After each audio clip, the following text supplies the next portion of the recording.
We're now joined on the line from Amsterdam by defense expert Darren Olivier. Darren, thank you so much for your time this afternoon. Before we get into what could have caused this accident, just talk to us about what this loss actually means for the Marine. I mean, we know, of course, together with Gillian, 2 other officers died. And of course, this was a significant loss as Gillian was an executive officer on board and also the first woman in Africa to navigate a submarine. Good afternoon. Yes. I mean, effectively what happened is, most of the senior leadership of the submarine was, either lost or unavailable after that, because the captain is one of those who was severely injured. So you had, Gillian, of course, the XO, you had the coxswain, and you had the operations and specialist who were all unfortunately lost. So I think it speaks also very highly of the rest of the crew of the submarine that they're able to pull together and take charge, take command despite the loss of leadership, and at least rescue the rest of the situation. So yes, I mean it is a supreme high blow, and of course the entire community is just reeling and mourning at the moment. Darren, let's look at what we know. We've been told that the accident happened, this Air Force Lynx helicopter was attempting what is known as a vertrap, I hope I'm saying it right, or a vertical replenishment of supplies to the SAS Mantatisi submarine on the ocean surface. Now an inquiry, of course, has been set up to look into the cause of this accident. What should be the scope of this inquiry, do you think? Okay, so first of all, before we start with that, it's important to know that this is something the Navy does fairly often, something they do practice, and it's something they have very clear procedures for.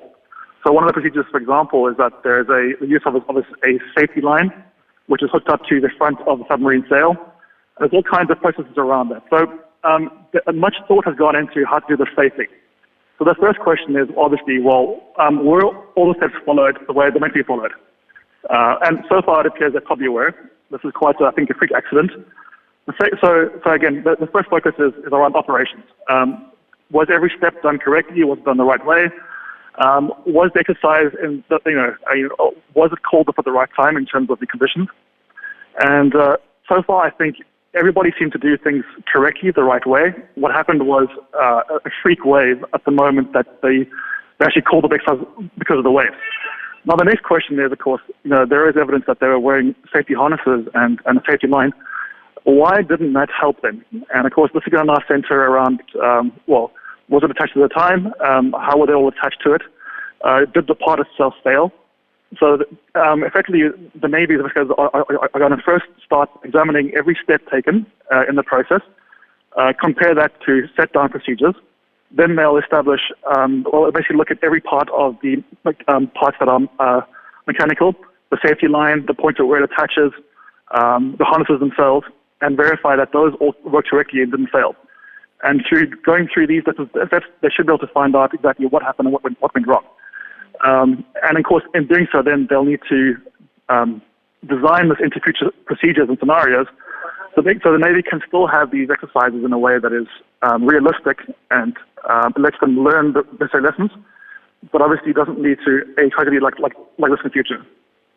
Just talking about the circumstances around this incident, this accident occurred during a time where the Weather Service, sent stern warnings about extreme rough seas due to the springtide phenomenon. Could this exercise have been done different, do you think, or even abandoned?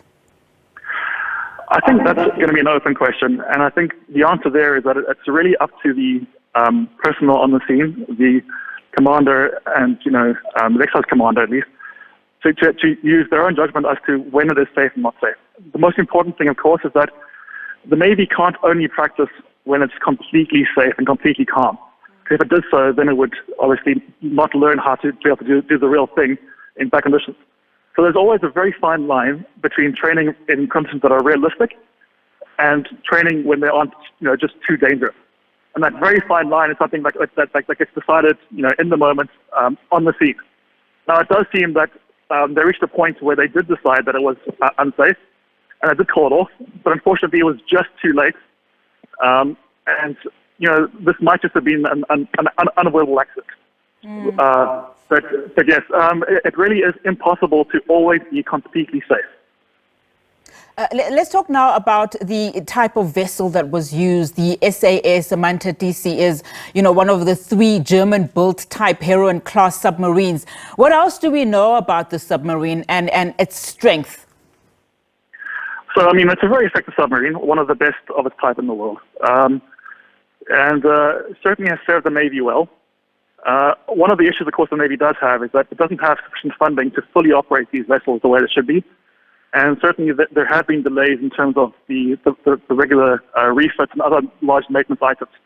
But the submarine itself is certainly fit for purpose, very effective, very good submarine, and fully equipped for this kind of role.